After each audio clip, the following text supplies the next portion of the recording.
السلام علیکم ورحمۃ اللہ وبرکاتہ۔ عنایت تجوید القرآن میں خوش آمدید۔ آج ہم سورۃ البقرہ کا تیسرا سبق پڑھیں گے تجوید اور صحیح تلفظ کے ساتھ۔ آئیے شروع کرتے ہیں۔ اعوذ باللہ من الشیطان الرجیم، بسم اللہ الرحمن الرحیم۔ وَمِنَ النَّاسِ من يقول ومن الناس من يقول آمنا بالله ومن الناس من يقول آمنا بالله وباليوم الآخر وما هم بمؤمنين وباليوم الآخر وما هم بمؤمنين۔ نون کے اوپر تشدید ہونے کی وجہ سے نون مشدد ہوا، اور نون مشدد پر ہمیشہ ایک الف کے برابر رک کر غنہ کیا جاتا ہے۔ ایک الفی مدار یعنی ایک مٹھی کو کھولنے یا بند کرنے میں جتنا ٹائم لگتا ہے، اور یہ غننے کی آواز ناک سے آتی ہے۔ وَمِنَ النَّاسِ مَن يَقُولُ، اب یہ نون کے اوپر جو دال کی شکل میں ہے اس کو ساکن یعنی سکون کہتے ہیں، ٹھیک ہے؟ تو نون ساکن کا یا میں ادغام ہوگا، اور ادغام ہوگا غنہ کے ساتھ، یعنی کہ نون کو یا میں داخل کر کے غنہ کے ساتھ پڑھیں گے۔ مَن یقول آمنا باللہ، ادھر بھی نون مشدد کا ہی غنہ ہوگا۔ وبالیوم الآخر، خا اس میں جتنے گرین حروف ہیں سب موٹے پڑے جائیں گے۔ آخری، وما ہم، میم ساکن کے بعد با آ جائے تو وہاں پر بھی غنہ ہوتا ہے، اور میم ساکن کے بعد میم آ جائے تو وہاں پر بھی غنہ ہوتا ہے۔ تو یہاں پر غنہ ہوگا میم ساکن کے بعد با آنے کی وجہ سے۔ وما ہم بمؤمنین، رک کر غنہ کریں گے ایک الف کے برابر۔ وَمِنَ النَّاسِ مَن يَقُولُ آمَنَّا بِاللَّهِ وَبِالْيَوْمِ الْآخِرِ وَمَا هُم بِمُؤْمِنِينَ يُخَادِعُونَ اللَّهَ، خا کو موٹا پڑھیں گے اور لفظ اللہ کو بھی۔ لفظ اللہ کا قاعدہ میں نے کل کے سبق میں بھی آپ کو بتایا تھا کہ اس سے پہلے والے حرف کو دیکھیں گے، اگر پہلے والے حرف کے اوپر زبر یا پیش ہے تو لفظ اللہ کو موٹا پر کر کے پڑھیں گے، اور اگر زیر ہے تو باریک پڑھیں گے، جیسے اعوذ باللہ اور بسم اللہ میں لفظ اللہ کو زیر کی وجہ سے باریک پڑھتے ہیں۔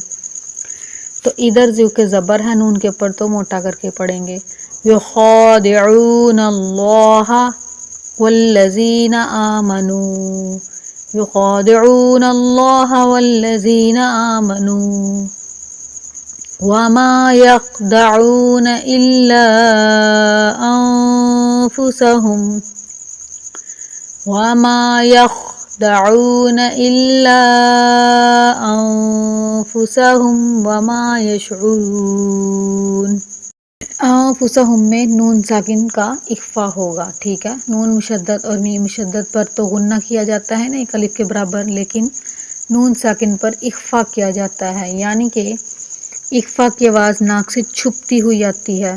انفسهم وما یشعرون، فی قلوبہم مرض، ضاد کے بعد جو لام الف ہے تو یہ وقف کی علامت، لیکن اس کا مطلب ہے نہیں، تو مطلب کہ یہاں پر ہم وقف نہیں کریں گے بلکہ اس کو ساتھ ملا کر پڑھیں گے۔ اور تنوین کا بھی قاعدہ ہے کہ اس کے بعد 15 حروف اخفا میں سے کوئی حرف آ جائے تو نون ساکن کی طرح یہاں پر بھی اخفا ہوتا ہے۔ مرض فی قلوبہم مرض، میم ساکن کے بعد میم کا ادغام ہوگا اور میم مشدد کا غنہ ہوگا۔ قلوبہم مرض، ضاد پہ اخفا کریں گے۔ فزادهم اللہ مرضا فی قلوبہم مرض فزادهم اللہ مرضا وَلَهُمْ عَذَابٌ أَلِيمٌ بِمَا كَانُوا يَكْذِبُونَ وَلَهُمْ عَذَابٌ أَلِيمٌ بِمَا میم تنوین یعنی میم کے اوپر دو پیش ہو تو میم کیا ہوا؟ میم تنوین. میم تنوین کے بعد بھی چھوٹا میم آنے کی وجہ سے میم کا اس میم میں ادغام ہوگا، یعنی کہ دونوں میم کو ملا کر پڑھیں گے. علیم، میم تنوین کا میم میں ادغام ہوگا اور اس کے بعد با آنے کی وجہ سے غنہ ہوگا. علیم بما کانوا یکذبون وَلَهُمْ عَذَابٌ أَلِيمٌ بِمَا كَانُوا يَكْذِبُونَ فَزَادَهُمُ اللَّهُ مَرَضًا وَلَهُمْ عَذَابٌ أَلِيمٌ بِمَا كَانُوا يَكْذِبُونَ. اب پورے سبق کو ریپیٹ کرتے ہیں.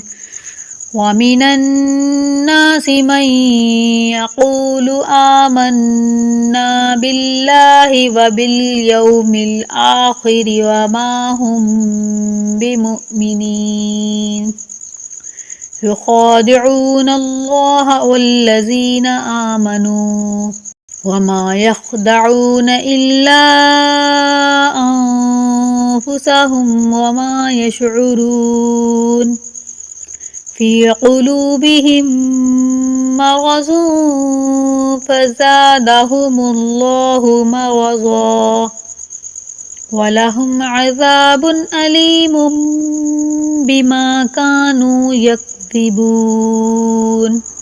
امید ہے آج کے سبق میں جو تجوید میں نے آپ کو سکھائی ہے آپ کو سمجھ آ گئی ہوگی انشاءاللہ. چینل کو سبسکرائب کر دیں، ویڈیو کو لائک کر دیں. اگلے سبق کے ساتھ پھر حاضر ہوں گے انشاءاللہ. السلام علیکم.